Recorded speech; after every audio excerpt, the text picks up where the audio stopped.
questions about Hepburn Wind at the Q&A time. Really happy to talk from Hepburn Wind.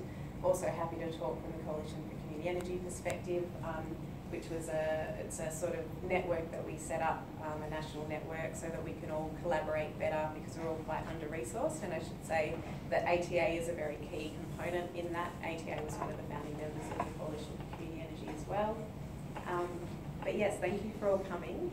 I have made some assumptions about tonight. I have assumed that largely all of you live in the urban settings. I know that Peter lives now near Anglesey, but apart from that, I have made an assumption that in general you live in the sort of city or suburbs. So I've tried to skew my presentation to make it relevant for you guys in your local communities.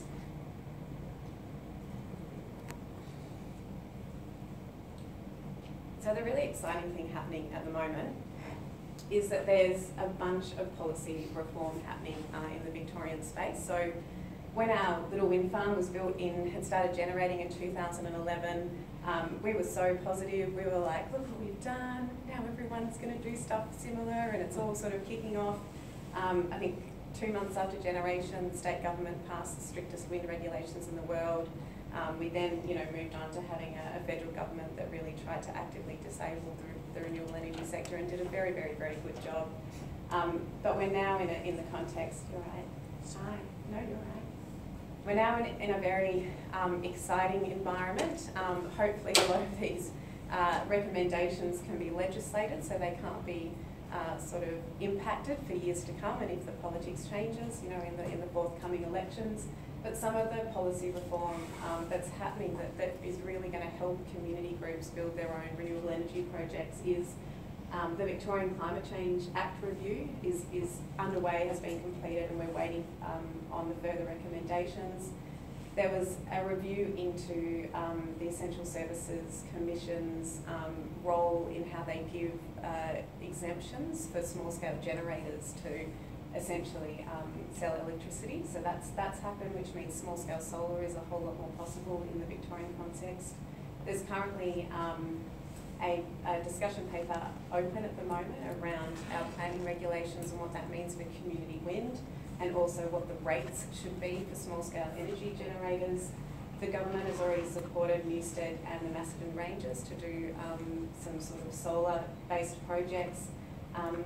We authored the Guide for Community-Owned Renewable Energy for Victorian Communities late last year and did 10 workshops across the state, and we had about 400 people attend, which was fantastic.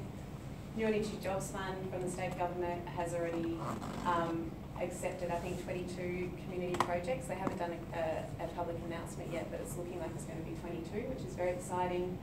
There's option submissions, there's a parliamentary inquiry into community energy, and our good friends at Friends of the Earth are doing a campaign at the moment, which is a sort of action that would be good to circulate on your list, so that individuals can participate in some of these processes rather than just organisations. So when we talk about community energy, we're essentially talking, there's already been so much good work happening with the residential solar space. That space is now getting really, really exciting because we're starting to see batteries and other technologies coming in. And then we've also got the large-scale utility-sized wind farms and solar farms. But the community energy space is really the one in between that we're talking about. And that's where, it could look like 2 wind turbines, it could look like a 2 megawatt solar farm or a 100 kilowatt solar farm. It could also look like a portion of a bigger development. So, maybe there's 10 turbines, the community's put in enough money to own, essentially 1 turbine, so a percentage of it. And it's really about community participation in energy. So, although the megawatts might not stack up and look really big if you do the maths, what community energy can bring is basically the social license for, the broader rollout of renewables across the state. So if we are looking down, the track of 40% renewable energy by 2025. There's going to be a lot of wind farms, a lot of solar farms that have to be built to meet that. What I want to see is a lot of community energy projects as well, because that will help people to be engaged, for them to accept the transition that we're about to see, because there is going to be, a lot of it. The whole energy market's going to be decentralised in ways we've never imagined before. The Trove is not going to be the focus. There's going to be projects all over the state. So having happy communities that are participating, that are educated about it, that are wanting to, be involved, that's the role of community energy. And every project is going to be different. The urban spaces compared to, where I live in central Victoria, they're very, very different contexts. We've got resource abundance in central Victoria. We can put wind, solar, bioenergy, some micro hydro out there. In the urban spaces, people can do lots of community solar. You've got lots of access to host sites. You can do lots of work with residential solar as well. Some of the legal models, again, are really, they just chop and change depending on what the context is for different operating environments. So for our community, we really wanted the democratic principles of one member, one vote. So we chose a co-op. But generally the motivations, the values and the benefits stay the same. So it's about climate change, it's about community empowerment. In regards to climate change, it's around strengthening your community, giving it something to mobilise around, regional development and diversification of local income streams. So although we're a pretty slow mover, across the globe, it is a really mainstream model in many, many countries. So Denmark was definitely the first mover. Right from the start of the 80s, they were doing community-owned wind farms. There's 2,000 community-owned turbines in Denmark still currently. So there's the community-owned wind supplies 3.5% of the national electricity. There's a lot of community-owned solar going on. In Germany, so I believe it's 46% of the entire renewable energy capacity is owned by individuals and communities. This includes municipalities as well and local water authorities. So that's why that number starts to look really big. Over 200,000 people own shares in wind farms. In Scotland, they had a very supportive policy environment in regards to helping communities get through the high risk stage before they built projects. So they had a kind of no interest fund that you could bid into to get through your planning phase. If your project got up, you had to pay back that money. If it didn't get up, that loan was waived, and that delivered 300 projects in 10 years. So they went from 3 projects to 300 in just 10 years. So if we're starting to look at, in Victoria, heading towards 2025, there's a 40% renewable energy target.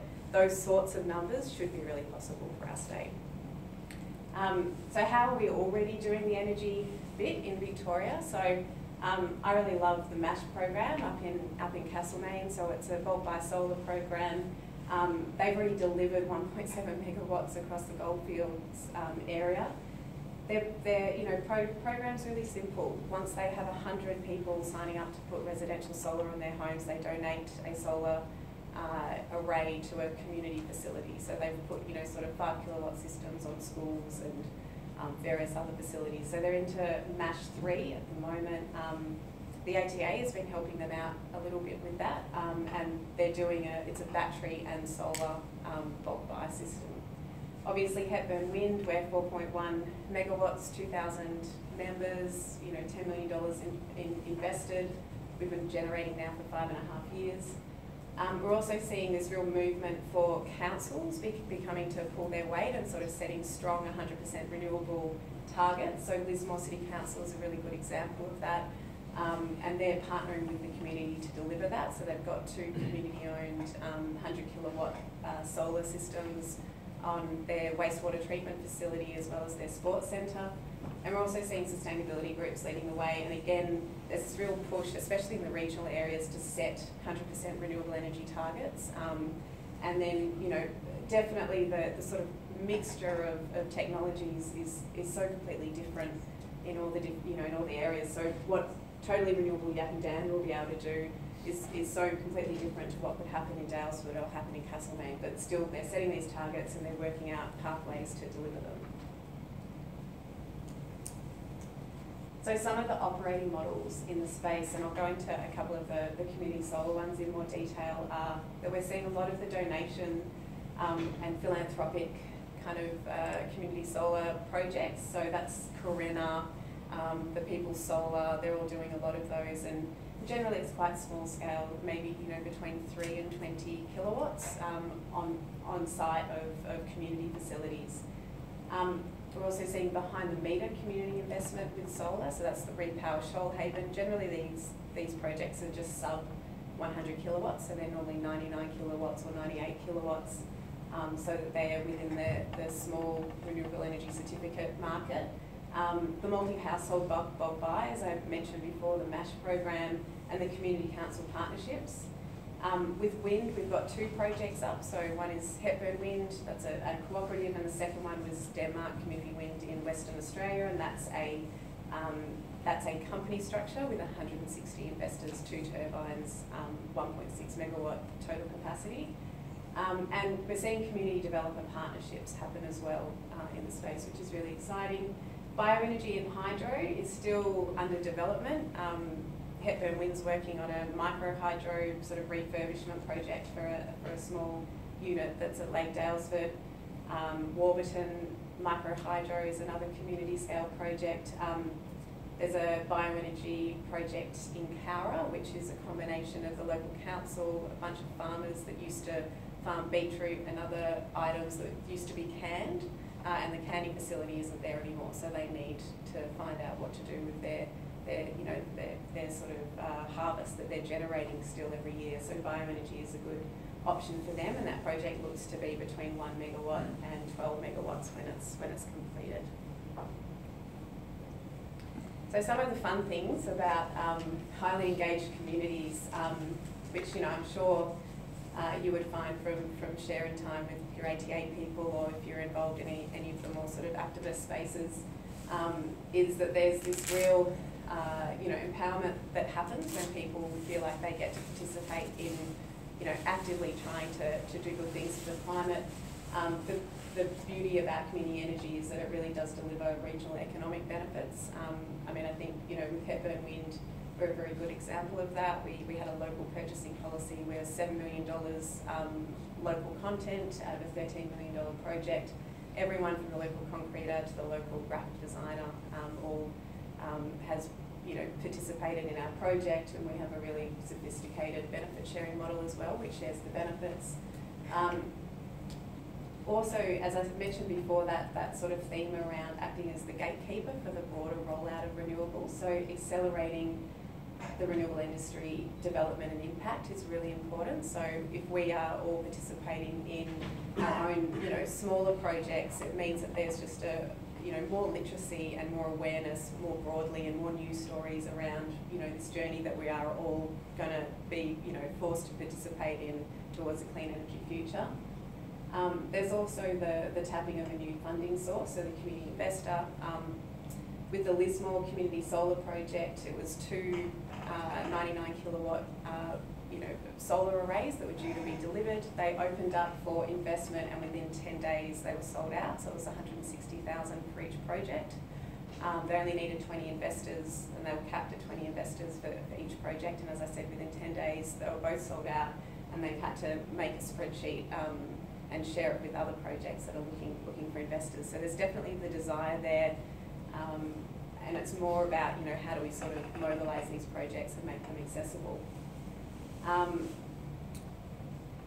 For some of the bigger projects, especially when you think about sort of community wind or community developer partnerships in the wind space, it can definitely smooth the approvals process and make the community, the community feels that they've got a say, they've got choice, they're participating, they've got ownership of the project. So I really advocate for some of the bigger developers to start to think about, how to bring in community investment within their projects. This is definitely something that's worked in Denmark. In Denmark, there's a legislative policy around a minimum of 20% of any development must be opened up for 4 months for community investment. And if the community decides to take it up, they can, and if they don't, other financing is sought, and to date they haven't had any that haven't filled up within that time period, and it's only for within a 5 kilometre radius, I believe, for 4.5 to 5 kilometre radius. It's a bit difficult to see, but when thinking about some of the project ideas, lots of them don't work. We've got a really narrow operating environment. So, you know, something that we really advocate for is trying to find out what's feasible, viable and desirable. In an urban setting, you've got less choices, as I said, less mixture of technology choices, so your focus will often be more about probably community solar or residential solar or batteries. So I just wanted to touch on some of the community solar models quickly, and also let you know on, you know, a big part of what Embark tries to do is make intellectual property free for people to access. So we have a whole bunch of resources around small-scale solar on the wiki, including, you know, a small-scale decision tree, how you can work with a host to identify if they're suitable to have a community solar facility on their roof, and just, you know, generic information around what is behind the meter solar. That's just a little graphic of the decision tree. So donation-based solar I mentioned earlier. So one of the big movers in this space is Carena. They're based out of South Australia, but they're national. I believe they've got 6 projects up now, might be up to 8. But essentially they work with the local community to crowdsource enough money to put a solar array on top of a community building, and then that the funds are essentially lent interest-free to the community facility, and then the payments go back into the fund, so it creates a sort of revolving fund, and then they're able to do other projects. They also do, they also have money that's available for energy efficiency up to 20 grand. So they're really just out in the space. They've got a vehicle. They're ready to work with communities, whether they're in urban or regional settings, so that they can start to kick off some projects in their local area. Repower Shoalhaven is now into their 3rd project. So their first one was on top of Bowls Club, and again, this is really the community investment, 20 investor limit. Each project is sub 100 kilowatts, so they're normally about 99 kilowatts. They've done a combination project for the 3rd one, so they got 3 different sites which together made up the 99 kilowatts. But the first 2 were standalone sites, and one, as I said, was the bowling club. That's a little graphic of how it works.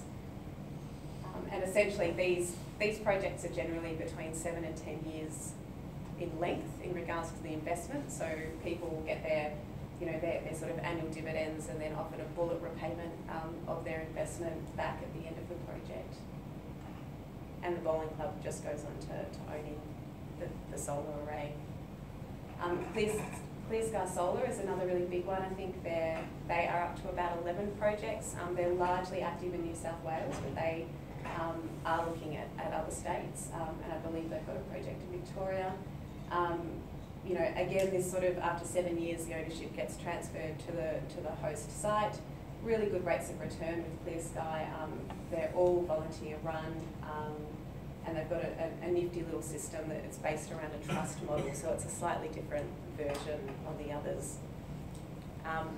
The Embark model, which we've been working on, so the first project the first project we did was the Lismore City Council one, so we did the business model for those 2 facilities up in Lismore. So one was the wastewater treatment facility and the sports centre, and that essentially worked as a loan, so the community invests money and the community investment vehicle lends the money to the council, and the council then goes ahead and builds a solar array and is responsible for operating and maintaining it. The other version of that we've done for Sydney Renewable Power Company, so that's a 520 kilowatt system, and that's a company structure. It'll have about 400 investors, and it opens up for investment in December this year. Another really good one for you to think about in regards to your local council. So Darebin have done a trial of this, and there's several other local councils around the state that are looking at doing this. And it's essentially using the rates to facilitate low-income households or pensioners to be able to have solar on top of their roofs. It was set up to be cash flow positive. So essentially the council puts the money up. and the solar is installed, and then there's a premium charged on the rates to pay back. But the idea is that the premium charged on the rates is never higher than the solar savings that you would get from your electricity bill. So it's all kind of mapped out so that the pensioners and low-income households are always cash flow positive. I'm assuming you guys all know about the ATA simulator, so it's an awesome tool that has been developed. It's a simulation tool that can help you to sort of map host sites around Australia actually. So they started off just in Victoria and New South Wales, but it's now national. It's a wonderful thing if you do have a little bit of knowledge to be able to work out what sites might be appropriate and what the kind of business model might be around that. So I wanted to just talk a little bit about other resources, free resources that are coming soon. So there is a small-scale solar toolkit, funding and finance toolkit that we've been developing for the past 18 months. It's going to be released on the 4th of October at the All Energy Conference. And essentially it's just a big guidebook full of different case studies, lots of IP about how you build your own project and what sort of contractual items you need and stuff like that. And there'll also at the end of the year be the second round of New Energy Jobs Fund, so that's another opportunity for communities. And something that I'm noticing at the moment is there's a whole bunch of retailers. I mean, PowerShop already have their operating license, but there's a whole bunch of retailers that are waiting at the moment to get their licenses with the ESC. So one of those is Energy Locals, and both PowerShop and Energy Locals are very focused on working with communities to help them build their own community energy projects. So I think they're going to start to be a lot more active in the space. They've got a lot of, they've got the resources to be able to leverage, a lot of kind of expertise or funding and finance towards projects, and they can obviously tie it up with customer acquisition and purchasing electricity. So it's a really nice fit for them. So yeah, the two retailers I'd say are starting to really get very active in the community energy space are those two, and that's very exciting. The more organisations in the mix, the better for all of us. So I might leave it there, if that's okay. Yeah, I might leave it there and answer some questions. Yeah. And if you could say a bit more about the New Energy Jobs Fund. Sure. There's one question. Yeah, absolutely. So it's $20 million in total and spread over 3 rounds. The first round they unlocked, I think, $5.5 million in the end. The next round they're going to do 7. They have a distinct category for community, and that includes councils as well.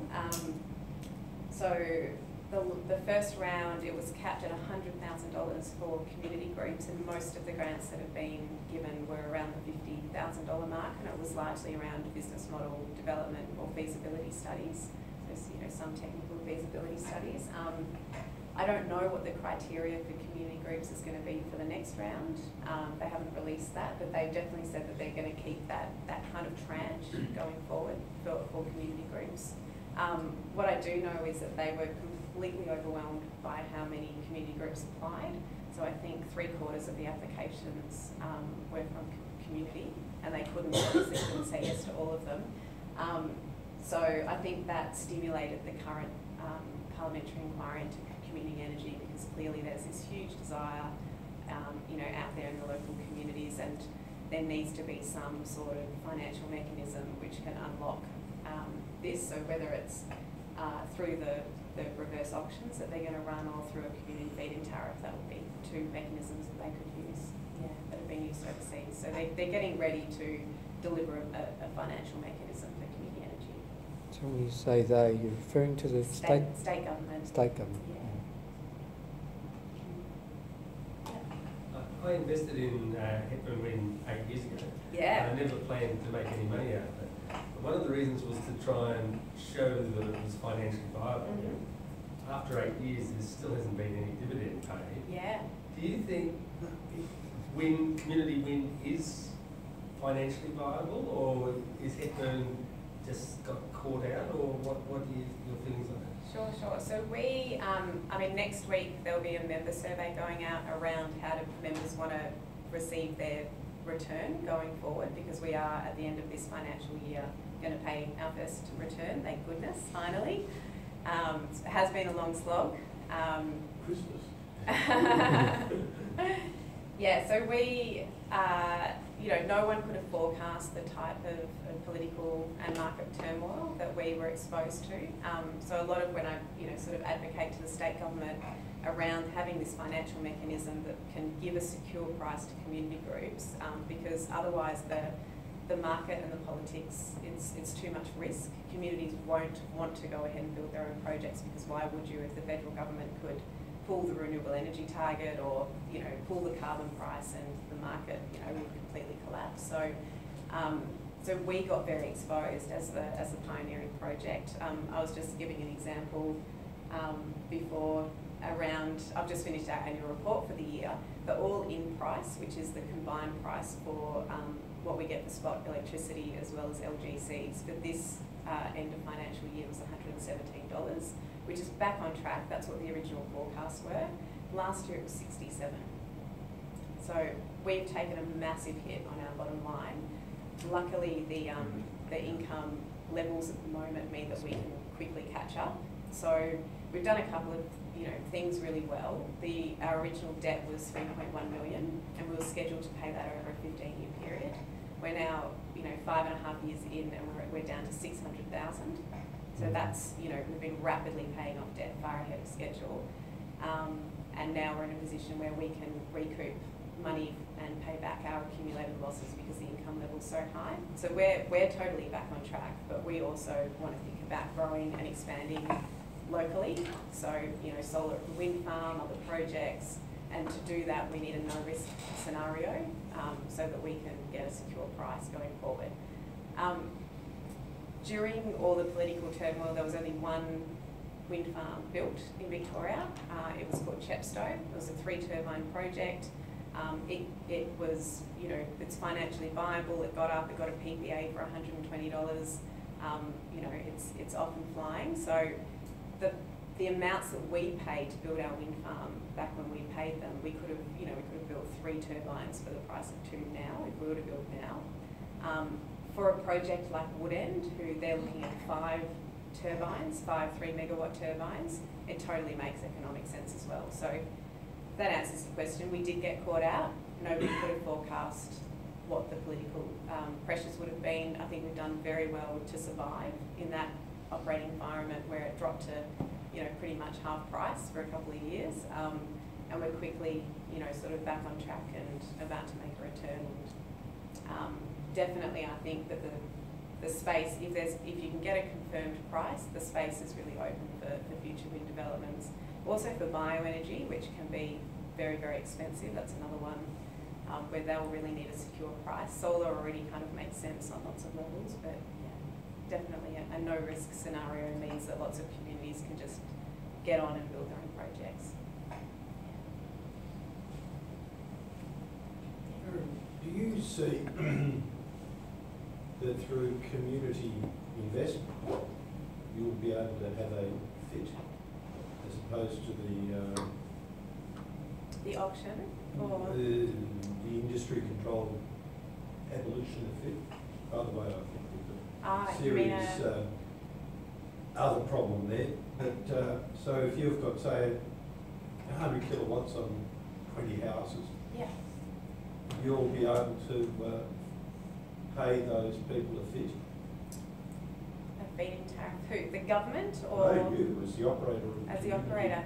Yeah, I mean, some retailers are already doing that. So I know PowerShop has just done a trial, they call it My Neighbourhood Solar up in New South Wales, where they've essentially charged 4 cents on top of, 4 cents a kilowatt on top of the price that would just be on their standard product, and said, you know, in this local postcode, if you support your neighbour, you know, having solar on their roof, and you want to pay them for doing so, you can essentially create a tariff, and it'll be, you know, 4 cents on top of the kilowatt. And then if you're in that local area and you're willing to pay that, then that will bump up the tariff that those people get normally, which is 7 cents. So it'll bump it up to 11 cents. It means that they get more. So there's retailers doing that in the space. In regards to operators, there's lots of complexity around, it's called virtual net metering, or just how the distribution network factors in that for how economically viable it can be. So there was a rule change. It's up at the moment around reduced charges for distribution networks. So for them to get a little bit less if there's lots of local generation going on. I'm doubtful that it'll go through, but there's definitely lots of interest in the space that we should be able to trade energy. Operators should be able to create their own tariffs. I think that's a way to go. There's too many barriers to entry, especially cash barriers. Yeah, yeah. Some of the in the States, they start trying to do that. Yeah. They've just found brick wall after brick wall. Yeah. But I was thinking more in a community sector, you could at least theoretically create a micro-fit system. Yeah, you can, absolutely. Yeah. Where you could say, well, if you 20 people in your community, we can now start planning a micro-fit, as you say, a micro-net metering concept. Rather than the power shop one, which I suspect has other technical issues. Yeah, but we, with Hepburn Wind, we plug into the grid and we have to sell via a retailer. So for us, so we're not in a community grid or anything like that.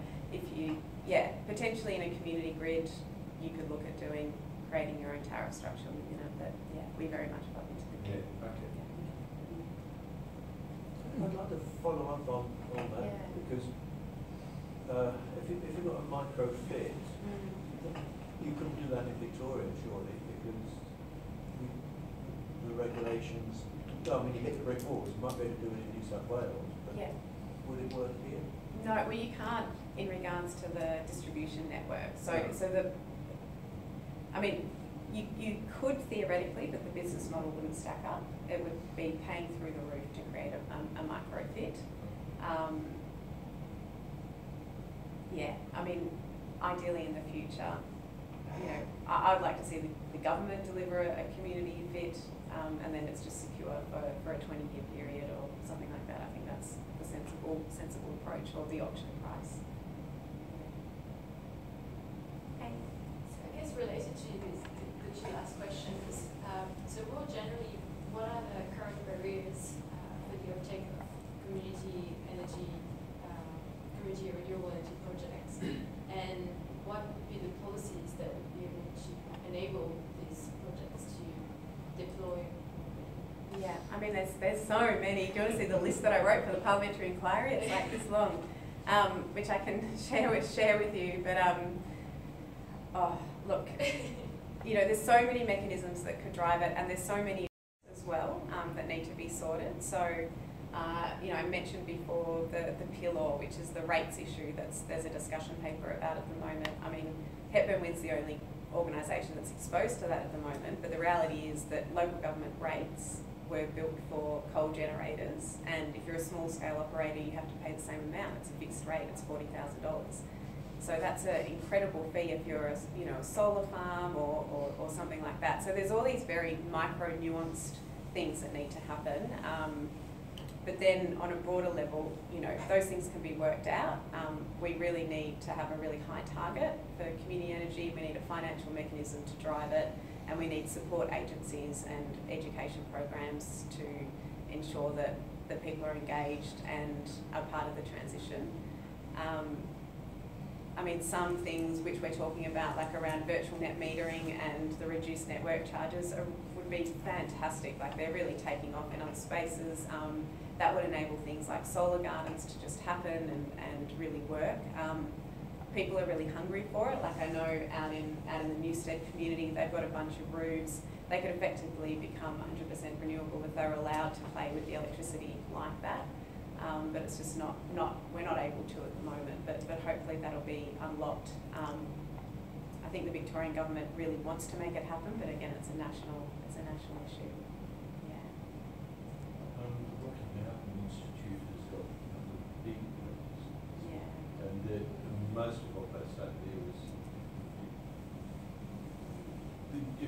positive about the state government with what they're doing so far. Do you think they're actually serious in what they're doing? Are they?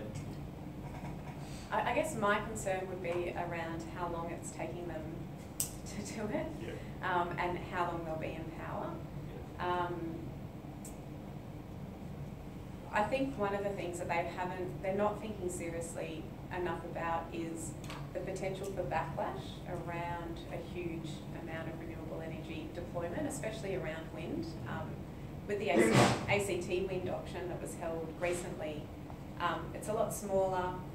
They've pretty much taken the cream of projects in the Victorian space, and the projects that will need to be built for us to meet that 40% renewable target in Victoria are going to be projects that, you know, have kind of been stalled for 5 years because there was a lot of, you know, community objections and stuff like that. So how do you reframe all of those projects when there's so much trust that's been lost and the community doesn't see the benefit? I mean, the government's got a big role to play in sort of mandating minimal kind of benefit sharing levels and, you know, community engagement, but also on a broader level, going out there to schools and doing education programs. Like they have to play that role as well. They can't expect, you know, the really good people in the advocacy sector, like the Australian Wind Alliance, Friends of the Earth, Yes to Renewables campaign. They've been out there inoculating communities for years, fixing up the space and making projects happen. And it has to be a government, a whole of government approach. Like there has to be a sort of transition education program is my thinking. And I don't think they're serious enough about that and seeing their role in that. But good. I mean, good to see targets being set. I want to see more distinct targets around what community energy gets and also what the Latrobe Valley gets, because I think that's a really good one. You mentioned before the need to legislate long-term fees or whatever for these sort of projects. Isn't there a risk that any government can just legislate to change them again later anyway? Can you really guarantee a return long-term? Or? Yeah, with the auction mechanism, you can. So the reverse auction would essentially give a fixed price for 20 years, and they would be legislating it so it couldn't be overturned. So all the projects that were delivered or the contracts that were signed in that time period would be legislated. Yeah. It's not like the renewable energy target where the market price of LGCs can drop out drastically. It's a different kind of mechanism. It would protect against you know, issues like that happening.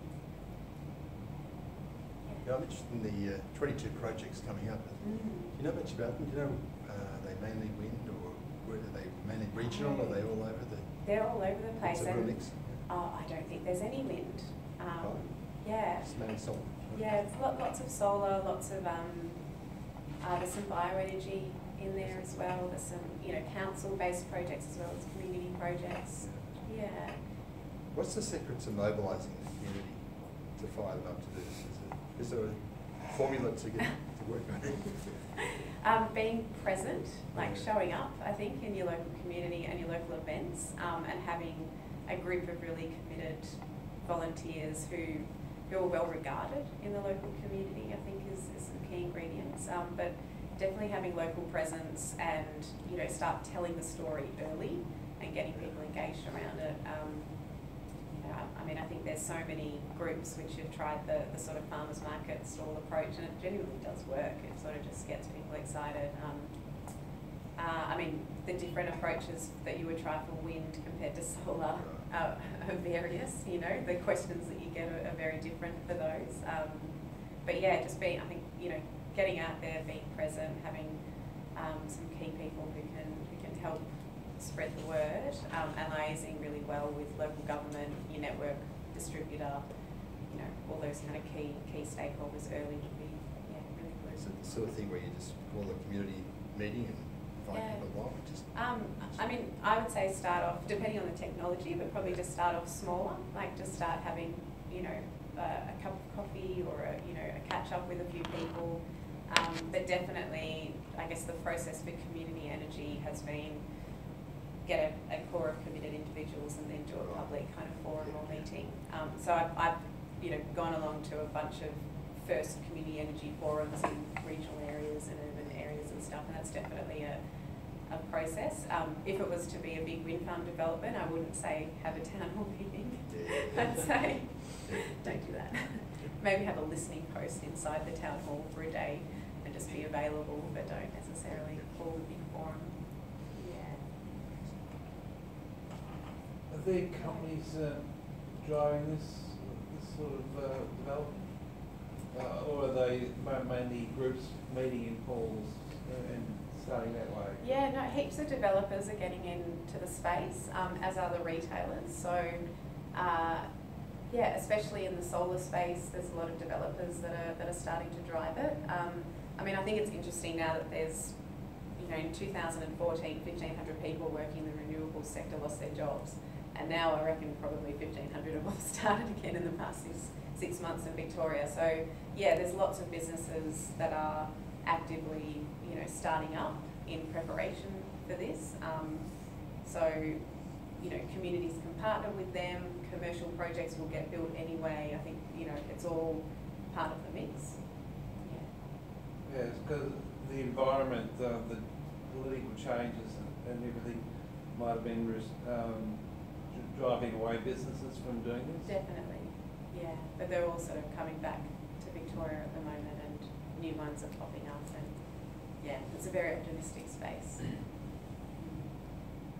I think the Glenville one out of Alpha is going to change things because, you know, here is a better quality control builder who is building a whole development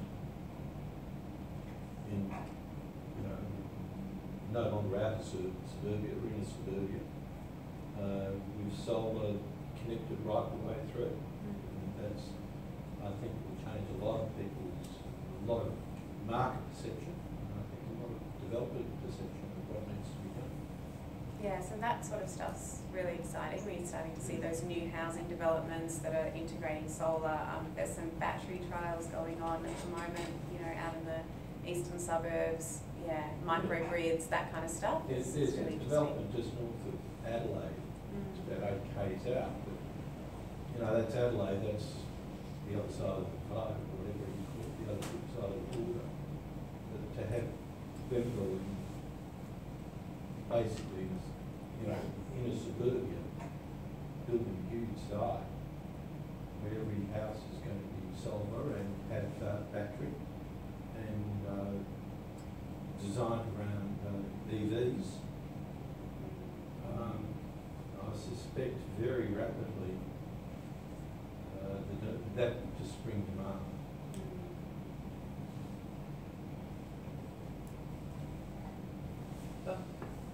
Kind of a change of topic. You mentioned the bioenergy and farmers who are giving their crops to bioenergy because the canning facility is gone. That really made me sit back because when I personally think bioenergy, I tend to think of using waste biomaterial for making the energy. Is it really viable for the farmers to grow crops specifically for the primary application of producing bioenergy?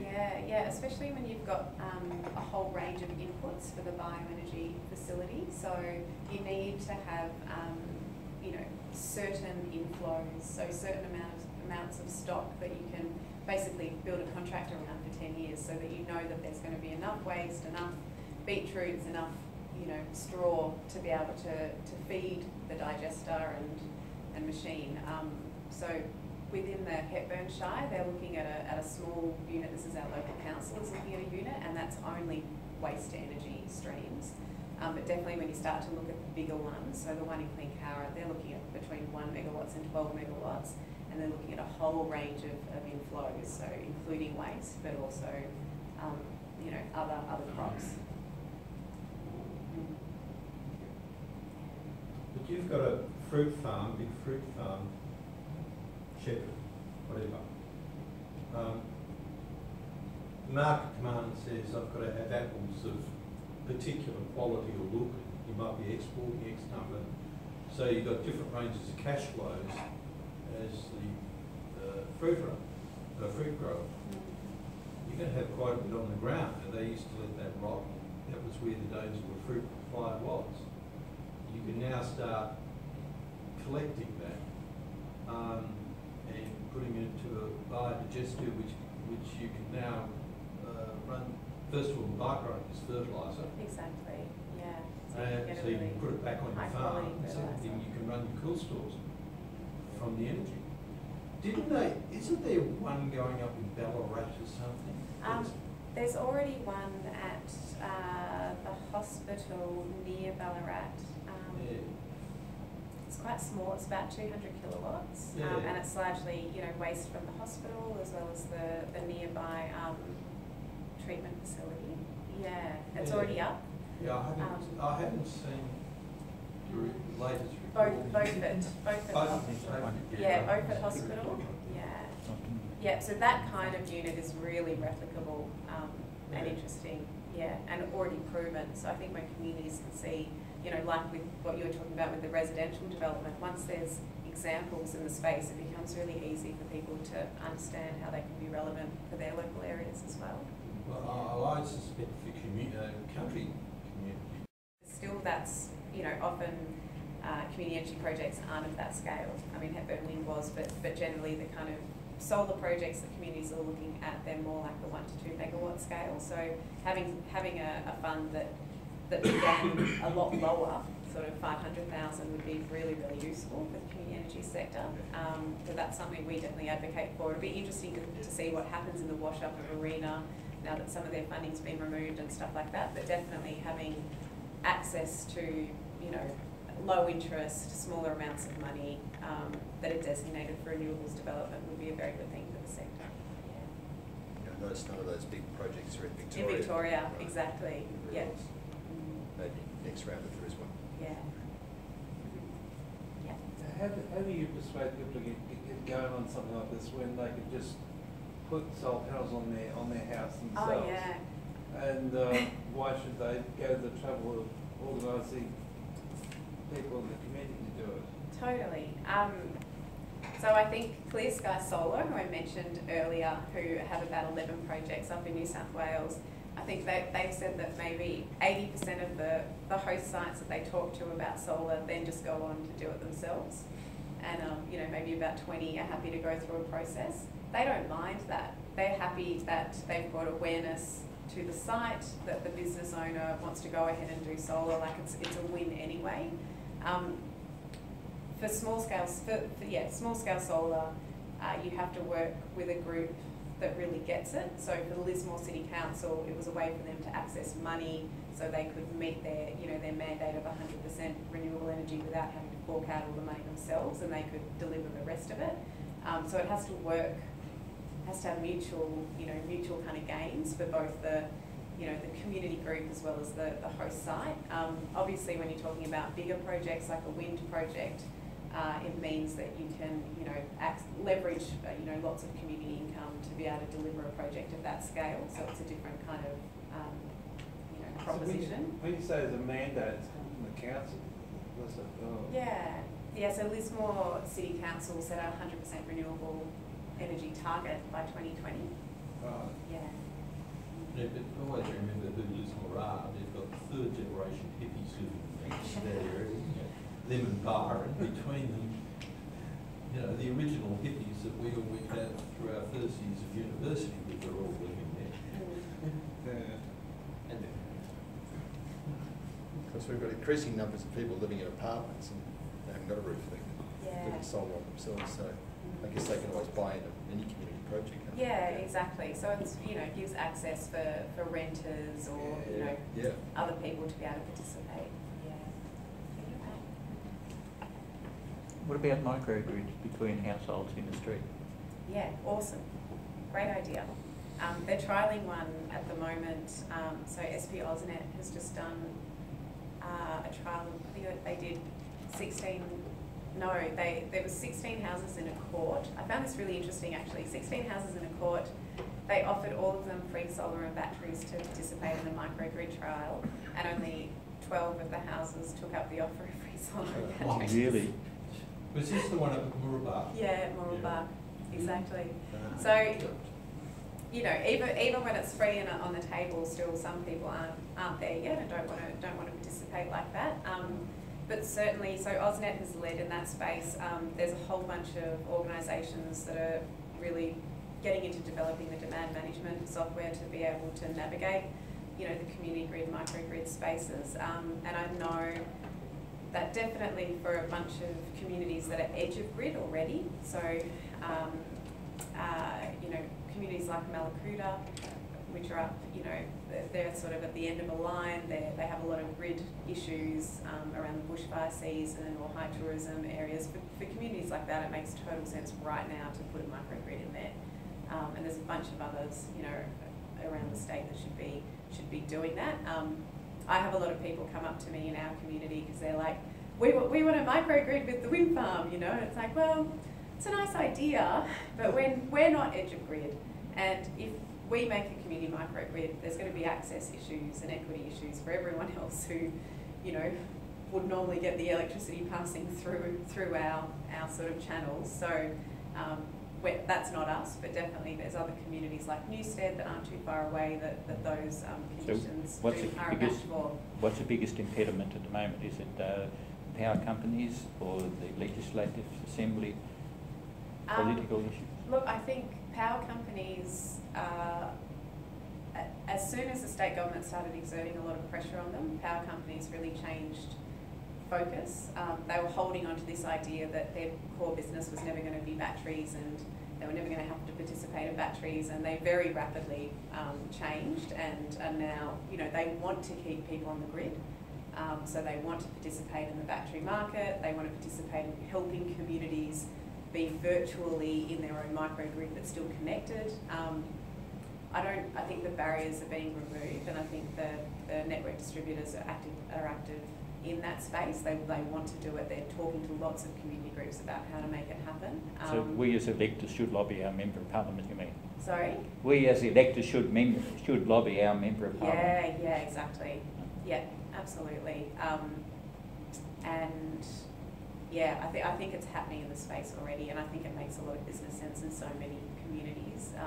I think the issues are going to be around, you know, lots of communities want to be off-grid, like have their own completely separate microgrid, but it's an essential service. It's too difficult to do that. You know, the smart thing is to be kind of able to disconnect, you know, and be in your own microgrid but connected to the, you know, to the wires, essentially. And I think that's what the network distributors are starting to kind of fight for. And realise they have to. They have to participate in it, or it's going to happen without them, and then there's going to be ownership issues and you know, operational issues of who manages all these tiny little microgrids. Yeah. If all this develops, then what, or how do we close down Hazelwood? Make it redundant.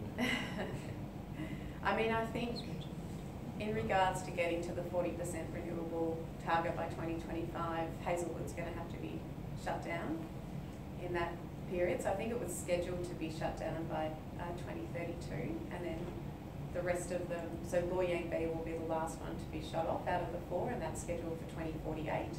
But Hazelwood is clearly going to be shut down much earlier, because you can't get to 40% renewable without reducing some of the electricity that's in the market. If not closed, ramped down significantly. I would say closed, because it's the oldest one. But yeah, I mean, I think what's been happening in South Australia in regards to the kind of backlash against renewables and the gas, you know, the gas market and stuff like that is going to be interesting here. The transformation that's going to have to happen to even just the poles and wires, and, you know, augmenting the lines to be able to hold the electricity in different areas is going to be huge. So it's a whole of system transformation here. It's not just an option to build a 200 megawatt wind farm. It's a much, much more, you know, complex operation.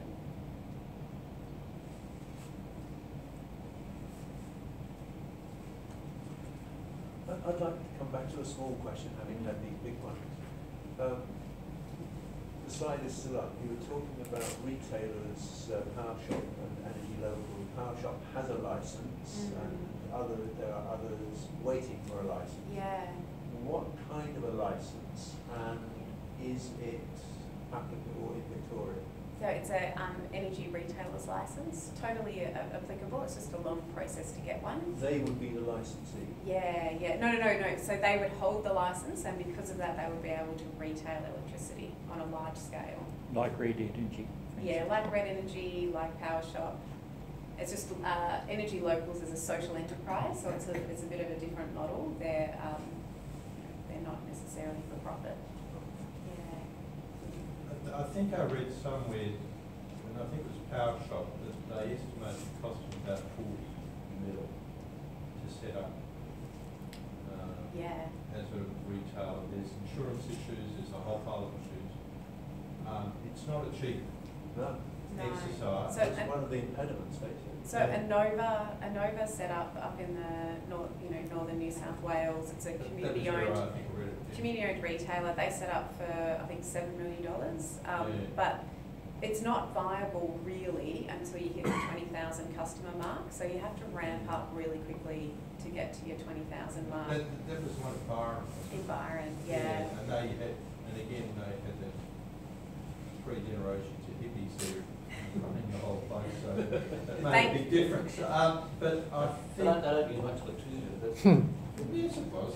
They had bio-energy electricity. They smoked it. And it's one thing to capital raise to set up the right. organisation. It's another thing to manage the risk and the ongoing operations of it for its, and what life they cycle. did, I think they got a lot of in kind by voluntary work as well. Yeah.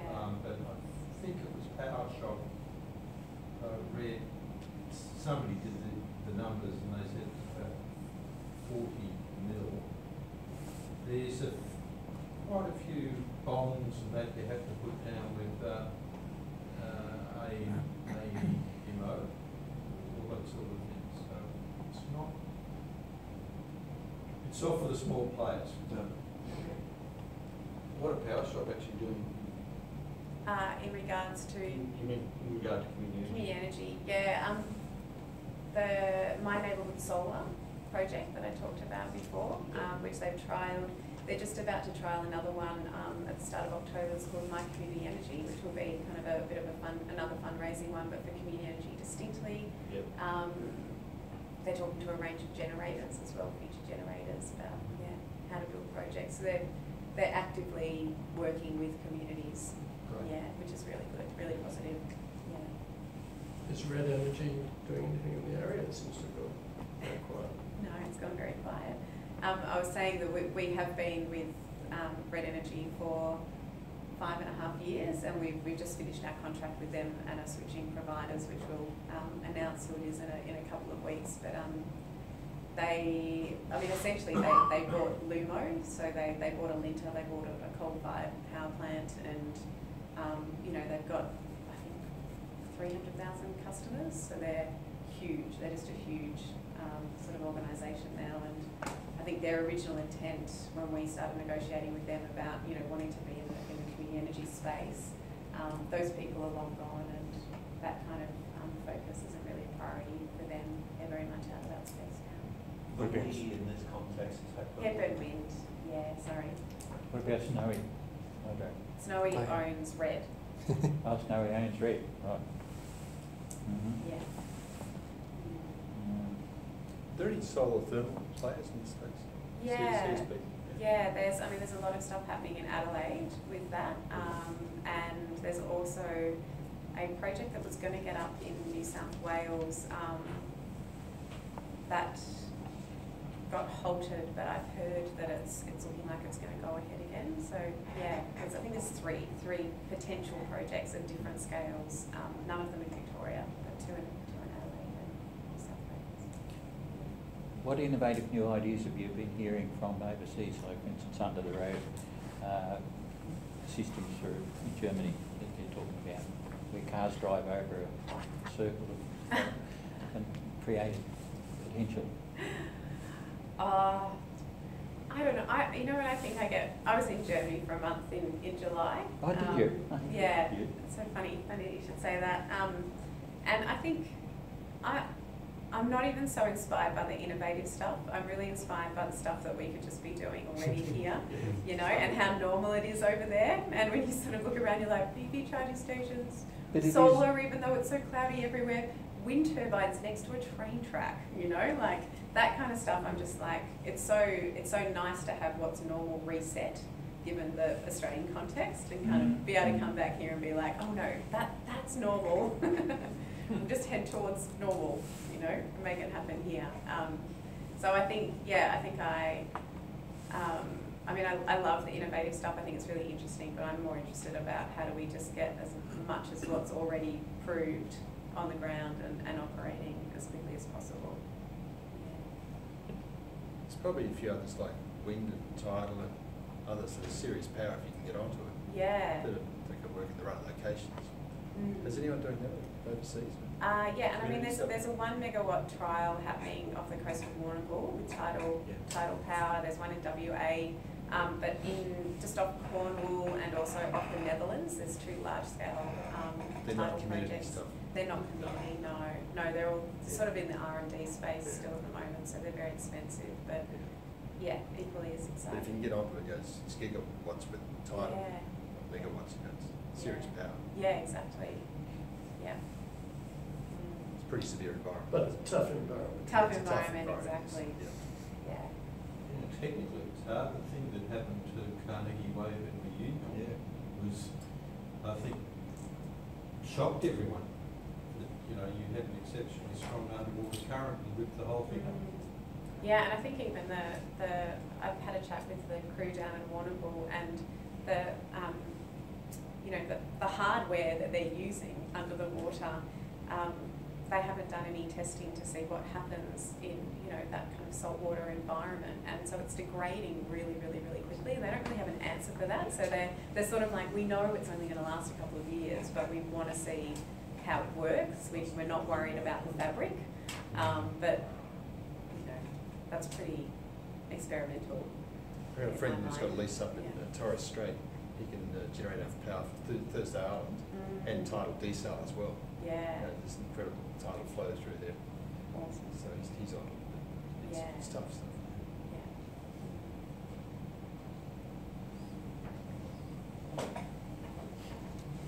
Your last chance is coming up. Well, I think it's time to say thank you to Taryn in the appropriate fashion.